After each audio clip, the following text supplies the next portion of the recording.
focando, mas eu acho que agora vai estar focando. E como eu tava falando pra vocês, o meu estado, aí entrou o ano 2000, ano passado pra esse. E esse ano foi mais forte ainda, assim, essa realidade real do racismo, essa realidade que eu não conhecia. Eu comecei a entrar em comunidades, comecei a conversar com vários jovens que também estão entrando e aderindo a movimentos. E falando a respeito disso, aderir ao movimento não é lutar por uma causa do tipo, eu vou lá, eu vou pegar uma arma, vou te matar e tirar tua vida, não é isso. Aderir ao movimento é ter conhecimento que às vezes a escola não passa tudo, sabe, a faculdade não passa tudo, a universidade não passa tudo. Então, aderir aos movimentos, você vai ver pessoas que se prepararam para falar mais profundo sobre aquele assunto. E é legal porque assim eu consegui estudar culturas em todas as áreas de cultura, sobre religião, sobre comida, sobre tudo e tudo a respeito. Comecei a estudar bastante sobre várias coisas. E isso é bom porque isso é uma coisa boa, porque eu também descobri que até na igreja, quando você faz seminário, também você estuda sobre essas coisas a respeito disso, apesar de não pregar sobre tudo isso que você aprende no seminário, na Jocum e tal.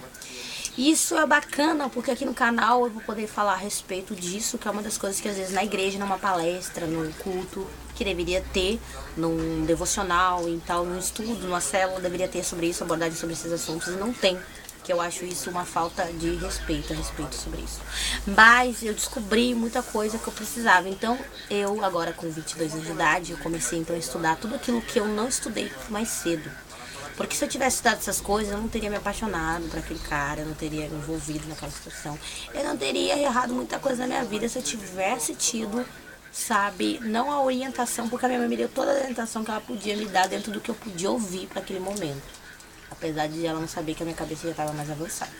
Mas também foi a falta de vergonha na cara da minha parte, de pegar o computador, de entrar na internet e de mexer. Né? Porque eu comecei a mexer na internet bem pouco tempo depois.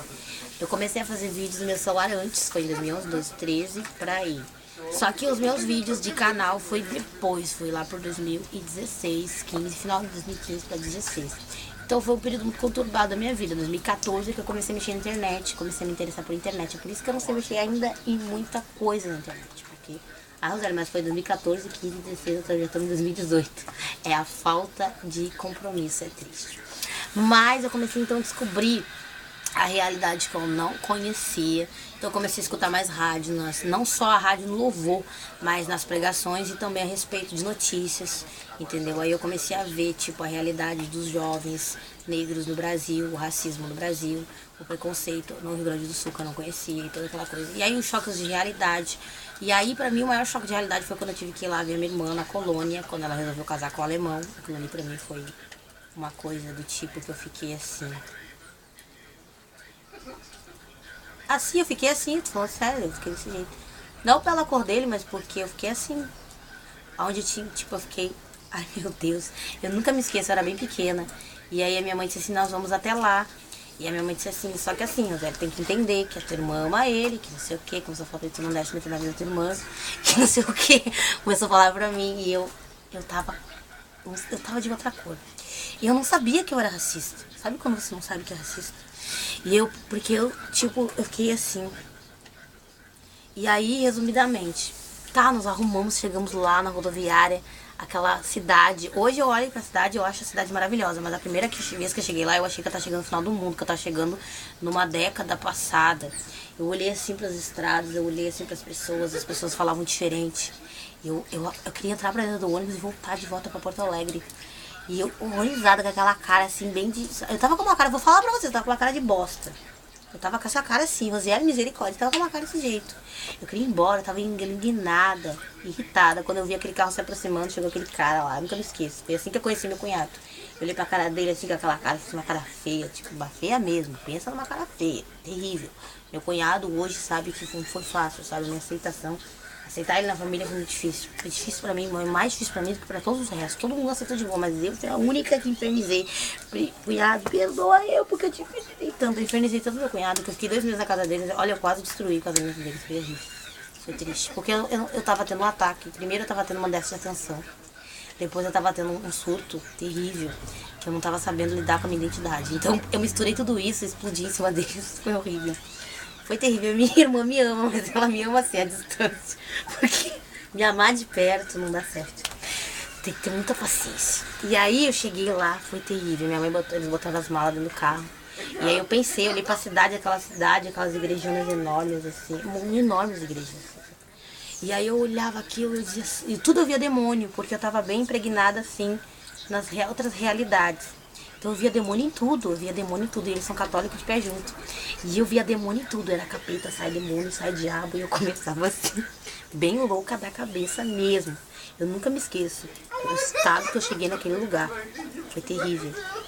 Gente, quando a gente olhou o carro, os carros estavam pegando estrada e pegava estrada, e eu apavorada, eu pensava, esse cara vai matar nós. Eu pensava, mãe e eu, a senhora, duas mulheres negras dentro desse carro. A minha mãe, cala a boca.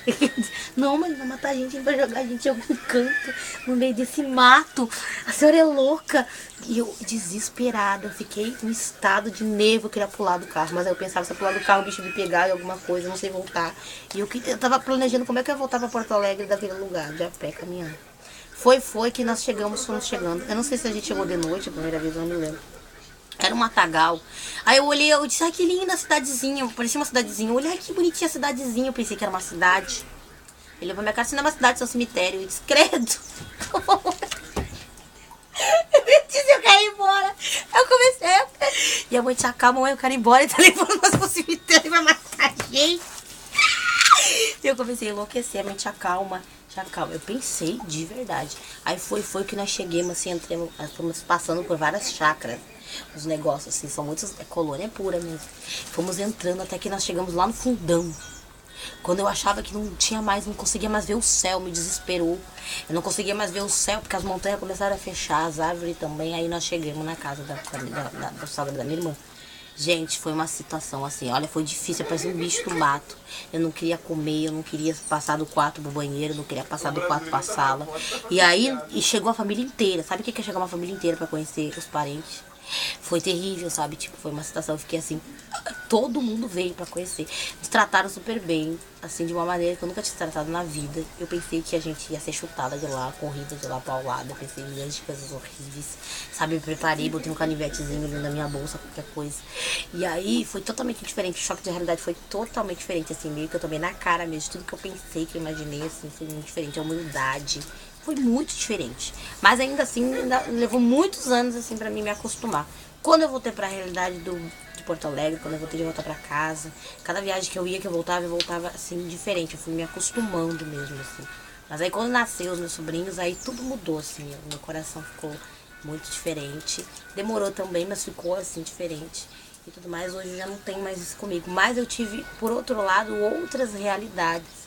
Em termos do racismo, em termos de outras coisas que eu fui descobrindo a respeito disso. E é um assunto que eu não tenho vergonha de relatar sobre isso, porque eu vejo que muita gente se incomoda a falar sobre isso. Eu acho que aquilo que incomoda falar é isso que a gente tem que falar mesmo.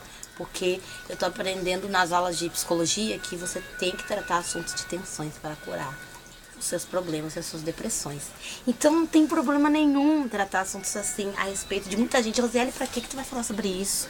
A minha tia, muitas pessoas falam pra mim, não fala sobre isso, minha filha, é uma dor de cabeça. Se tu soubesse da luta que é isso, tu não falava, tu não começava.